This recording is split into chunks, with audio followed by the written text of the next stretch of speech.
Hi, I'm Lynn with Invest St. Louis and St. Louis Real Estate Company at Real Broker LLC. Today we're going to talk, we do a lot of talking about first time buyers and how to get started if you don't have a ton of cash. And so today we're going to talk about what if you do have the cash and what if you just need to figure out how to get started. Maybe you're in state or not in state. What are the things that you want to think about? So, first thing I would think about before buying real estate is one, how much cash do you have to spend? And what are your expectations of price, location, and condition, right? What type of neighborhood are you comfortable buying in, and what one are you not comfortable buying in? Or what is more important? Is the price point more important, or is the return more important, or perhaps the condition or the location? So all of these things are, as one goes up, the other one is going to go down, right? As you go to a better neighborhood, you're going to have a lower return. If you're maybe going to have a different audience for tenants that are going to have a different financial profile, may be more stable, but at the same time, your return is going to be lower for the amount of dollars that you invest. In a C class or a lower class neighborhood, you're going to have a much lower barrier to entry and a higher return on your investment. But you may see that there's a little bit more volatility in your tenant audience. They, may lose a job a little bit more frequently. They may be a little less responsible with money, have a lower credit score, have a higher credit card bill, just a lot of different things that can happen differently in different neighborhoods. So, in those neighborhoods, there might be an opportunity for appreciation that's greater than an already appreciated neighborhood. On the great neighborhoods, maybe there's going to be steady appreciation. So if you're going to buy and hold, then you're kind of in, it just depends what's important to you. So first, our price, location, and condition, and what are you expecting in there? Second, how are you going to manage your property when you have it? Are you going to manage it yourself? I mean, the middle of your real estate transaction is not the time to decide that. The time before you buy is the time to decide that you want to talk with several property managers if you're going to interview them and decide who's going to be a great fit for you, or that you are personally going to manage this building.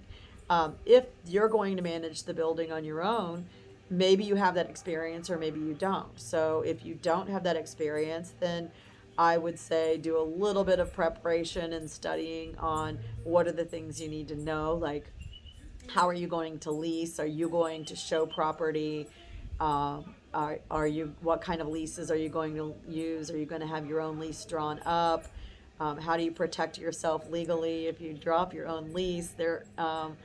All of those kinds of things that you need to think about. What are you going to be ready for calls for maintenance operations and things like that? Do you have a list of providers that will pop out to buildings for you, and do you have a pretty good relationship to them where they're going to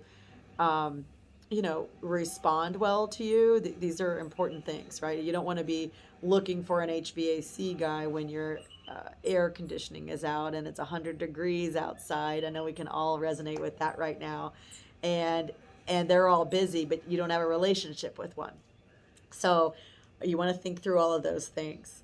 Um, if you have cash, are you going to buy completely in cash, or are you going to use a loan to maximize your cash to buy multiple buildings, right? When we leverage our debt, we can increase our cash flow by spreading that amongst many properties instead of putting all of our eggs in one basket or multiple baskets in cash. Um, or if you're going to buy in cash, do you later have a plan, and are you building relationships with people that you might pull a line of credit against your equity in your buildings, or where you might do a cash out refi in the future? Um, the other thoughts, it would depend on how much cash you have, would be whether or not you are going to do a commercial purchase with down payment, or a commercial purchase altogether, so a larger building or several small buildings, and which of those combinations is going to net you the most cash flow, if cash flow is what you're looking for, appreciation, if appreciation is what you're looking for, or just long-term passive income. What is the thing that's most important to you?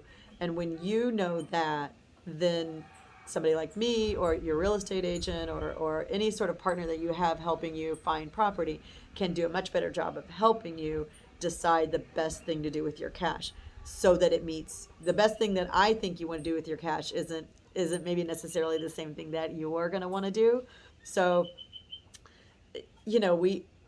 I would need to know, and I think most people would need to know, what are your objectives, so that I can then fulfill those for you and help you arrive to the destination that you decide.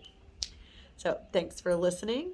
I'd love to hear your questions and comments below, and I'd love it if you would subscribe. Please do hit me up in a comment, at least say hi, and I'd love to get to know you personally. I will respond to you directly, and would love to talk about St. Louis real estate, or really real estate anywhere in the country or the world. Got a big network, and I love to connect people within my network when they can benefit each other. So thanks for your attention, and we'll talk soon.